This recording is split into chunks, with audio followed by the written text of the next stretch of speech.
our first episode of the Tennessee Knights of Columbus podcast. My name is Justin LaGrange. As always, I am the state social media director.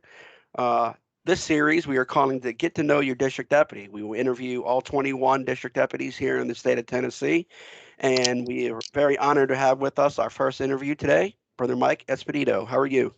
Great, Justin. Great to be here and be the first of many. Look forward to watching all the other district deputies' interviews. Well, thank you for joining us today, and please introduce yourself and tell us what district you represent and what councils. Sure. I am a District 3 in Tennessee, and in my district, it's primarily West Tennessee area, although there's several other districts very tightly interwoven in our Memphis area, and we're all pretty close together and communicate with each other. But I have 6 councils, and I thought I'd just give you a quick synopsis of that. Council 4312, Holy Rosary, and Greg Kong is the Grand Knight there. 5062 with St. Paul's. Pat Lyons is the Grand Knight there. They're in Whitehaven.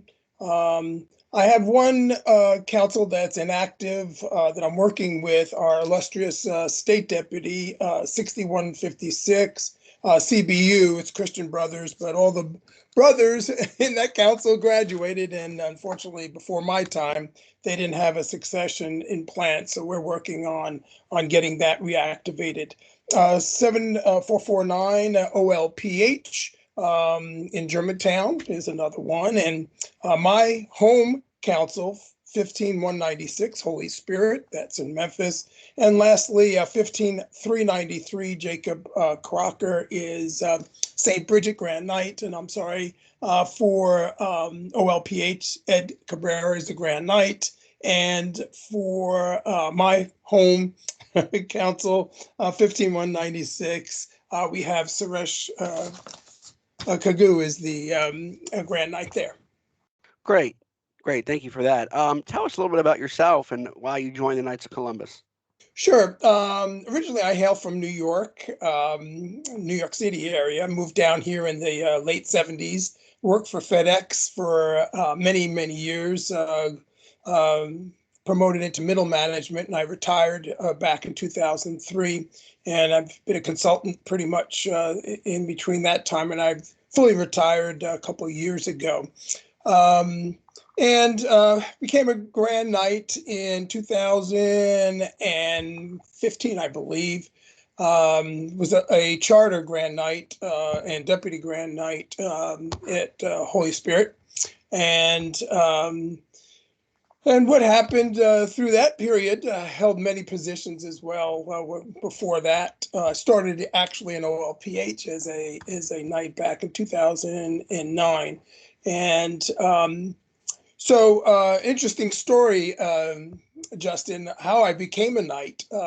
My dad has been a knight since the 50s, 4th degree knight, pretty active in New York. Never really pushed the Knights of Columbus on me, even though I was fairly active in church and Boy Scouts. But he wanted me to find my own way to the Knights of Columbus. And I didn't, like I said, until the early 2000s. And what drove me to that was my daughter, who went to grad school for her med internship at Yale University, which is right down the street from St. Mary's. She said, I have this great Catholic church that I go to, Dad. When you mom visit, we can go to that Catholic church. And I had, it's in New Haven, and I didn't put 2 to 2 together back at the time. So we first went to St. Mary's, and there's Michael McGivney there. And I said, oh, Knights of Columbus, that's interesting. Well, over the years that she was in our internship, we went visit her several times, and we'd always go to St. Mary's. And I'm thinking, this has got to be an omen for me to keep coming back here. And I started to feel the spirit of Michael McGivney when I went there. And I said, maybe I really do need to join the Knights, and which I did. This, again, is, back in 2005-ish. And over the years, then I decided, yep, the Knights are for me.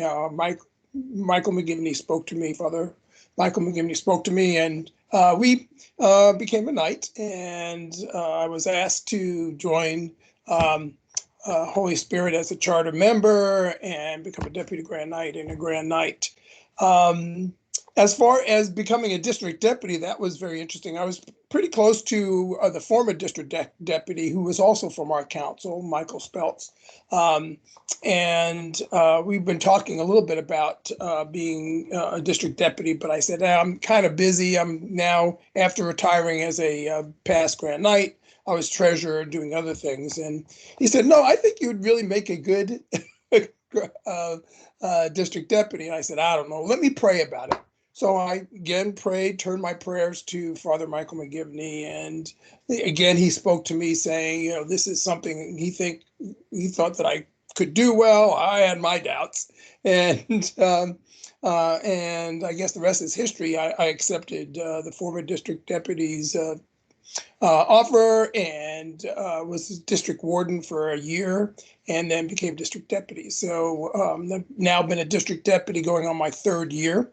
I'm trying to zero in on my district warden. I have one candidate that I'm trying to communicate with, and I'm hoping to get him aboard probably right after the holiday, and then I could maybe groom him for a future district deputy opportunity as it would become available. Well, again, thank you so much. And as we close out here, I know you told us a little bit about your councils here in the beginning. Is there anything that you want to point out that kind of makes your district and your councils, unique?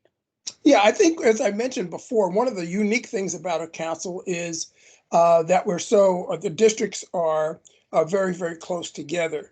And one of the challenges that I put upon myself is twofold. One is to get all the councils within my districts to work with each other, to share best practices and ideas with each other, and to participate in each one of the council's activities as best they can, whether it's a golf tournament, a chili cook-off, that sort of thing. And I think because of that, I think the councils have grown, stretching themselves to do other activities that they would have not done if it wasn't for the best practice shared by another council that has done that. Whether it's doing some flock notes, a couple of councils felt uncomfortable, so I pulled in our district flock note expert to help the other councils, or running different kinds of, like a golf tournament, pulling the council that was really good at that to share their experiences, how to start that. So that's what's really, really unique. The second thing I think is that we're very close to District 1 and 2 in the area, and we're trying to work together to do that same thing with those districts, not just keep it within district, intra-district, but do inter-district activities. My district is pretty tight. I think the farthest ride I have is like 8 miles. So I can cover all my 6 councils within 8 miles. So it makes it a little easier for me to attend their monthly meetings, and even more so their activities, where I don't have a drive. And I do sympathize with some other districts that have 30-mile plus driving to their councils. So I'm blessed that way. Well, again, thank you so much for being our first in this interview, and everybody else out there, keep an eye out for this series. And once again, thank you so much for being our first, Worthy. Thank you so much. Thank you very much, brother. And Worthies all, we're interviewing during the holidays. Happy holidays, and have a blessed New Year. Thank you. You as well. Bye now.